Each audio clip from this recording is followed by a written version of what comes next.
வணக்கம் மக்களே, நான் தான் கனிமொழி தமயந்தி. இன்றைக்கும் புல் பிடுங்கி கொஞ்சம் தேங்காய் ஓலை மட்டையெல்லாம் பறக்கி போடலான்ட்டு தான் வந்தேன். இன்றைக்கும் பாருங்கள் காளான் முளைச்சிருக்கு. அது வந்து என்னன்னு தெரியல, ஆனால் காளான் வந்து கலர் வந்து ஆரஞ்சு கலரில் இருக்குது. நான் போடுறேன், இது என்ன காளான் என்ன வகைன்னு தெரிஞ்சவங்க எனக்கு கமெண்ட் பண்ணுங்கள். பார்த்தீங்களா, முளைச்சி வந்துகிட்டே இருக்குது. உங்களுக்கு காட்டணுங்கிறதுக்காக நான் அந்த புல்லை பிடிங்கி ஒதுக்குறேன்.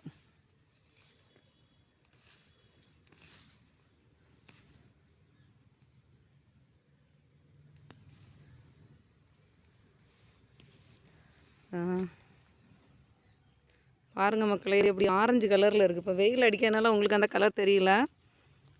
பார்த்திங்கன்னா இது வந்து பார்க்குறதுக்கு ஆரஞ்சு கலரில் தான் இருக்குது. இப்போ பார்த்தீங்களா என்னோடய உடம்பு நிழல் பார்த்தீங்களா எப்படி ஆரஞ்சு கலரில் இருக்குதுன்ட்டு. அது பெருசு, அதுக்கு அடுத்தது அது ரொம்ப சின்னது, இது சின்னது, இன்னும் இதில் ஒன்று முளைக்குது தெரியுதா. இது வந்து மொட்டு, இப்போ தான் வருது மொட்டு. நான் இப்போ இதை பிடுங்கலை, அப்படியே தான் வச்சுருக்கேன். நீங்கள் கமெண்ட் பண்ணி சொல்லுங்கள், இது நல்ல காளானா இல்லைன்னா என்ன வகை என்ன ஏதுன்னு சொல்லுங்கள். அதுக்கப்புறமா அந்த காளானை என்ன பண்ணணுங்கிறத நான் டிசைட் பண்ணேன். பிடுங்கி மாற்றுறதா இல்லைன்னா எப்படி நல்ல காளானா அப்படிங்கிறத நான் டிசைட் பண்ணுறேன். ஐயோ, பொக்கு காளான் மாதிரி தான் இருக்குது.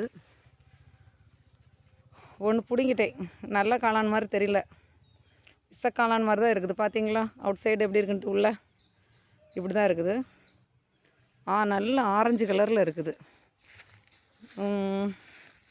பார்த்தீங்களா, நல்ல ஆரஞ்சு கலரில் இருக்குது. எனக்கு மொபைலில் அந்த கலர் தெரியல, ஆனால் நான் பார்க்குறப்ப இது வந்து நல்ல ஆரஞ்சு கலரில் இருக்குது. வீடியோ பிடிச்சிருந்தால் லைக் பண்ணுங்கள் ஃப்ரெண்ட்ஸ், சப்ஸ்கிரைப் பண்ணுங்கள், சப்போர்ட் பண்ணுங்கள். தேங்க்யூ.